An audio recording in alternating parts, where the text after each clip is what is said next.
Sometimes we go so far as to choose our educational and our career goals based upon the strength of our talents without actually seeking God's face about what we're supposed to do with our lives. We need to wait for God's insight before we make decisions in life. Saul fell deep into his own personal sinkhole. He had every advantage and he still fell into ruin. How and why did that happen? Can it happen to us? The answer is yes. Saul's life shows us that we may have a remarkable religious experience. We may encounter God's power that propels us ahead. We may be born with every conceivable advantage, yet none of these things can insulate us from the danger of that sinkhole. A lot of us have a lot of gifts, a lot of wonderful religious experiences, but we can't lean upon our own understandings. We've got to lean upon the Lord. No one is immune to life becoming a sudden spiritual sinkhole. No one's immune to that. How does that happen? Now, remember what I said earlier about the nature of sinkholes. Everything looks firm and solid until the waters are drained away from the underground and the caverns are hollowed out and nobody can see it happening around you. But when they're dry, everything collapses. That was Saul's dilemma.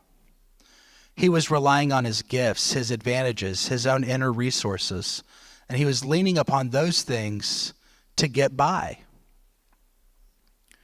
But then Saul's attitude began to make a difference. Let's talk about Jonathan, Saul's son. We see that change in attitude when Jonathan, Saul's son, impetuously attacked by the Philistines and the Philistines retaliated. But the bulk of the Hebrew army, they ran and they totally disappeared and they vanished deep into the limestone caves of the hills of Judea. And Samuel told Saul before he did anything, he should wait 7 days until Samuel could join him. So as a priest, Samuel would make an offering to God concerning the situation. So here's the turning point in Saul's life. You ready for this? Saul waited, and on the 7th day, when Samuel did not arrive, the remaining army began to scatter. And at that moment, Saul must have begun to fear. And because of his impatience, he lost his trust in the way that God had been handling his life so far. And he must have allowed his own pride, his own feelings of self-confidence to color his thinking. And at that point, Saul took matters into his own hands, and he offered the burnt offerings himself, and he took on the role of priest without ever counseling with God. And then Samuel finally arrived, and when Saul went to greet him, Samuel said, "What have you done?" Saul made an important decision without awaiting God's direction. Ever done that? So Samuel said, "Hey, you haven't kept the commands that the Lord your God gave you. And if you had, you wouldn't have established this kingdom built upon yourself."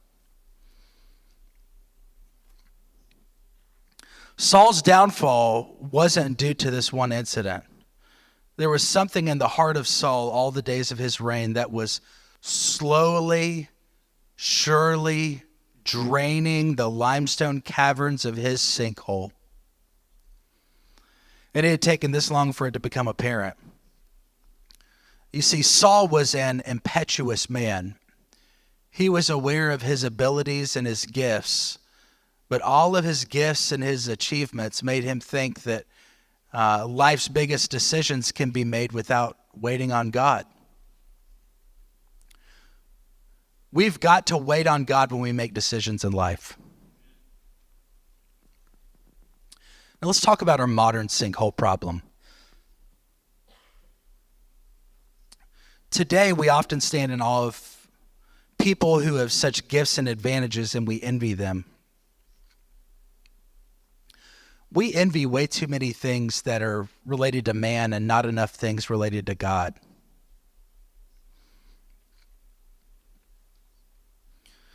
Sometimes our very advantages can be a hindrance to spiritual guidance and long-term excellence.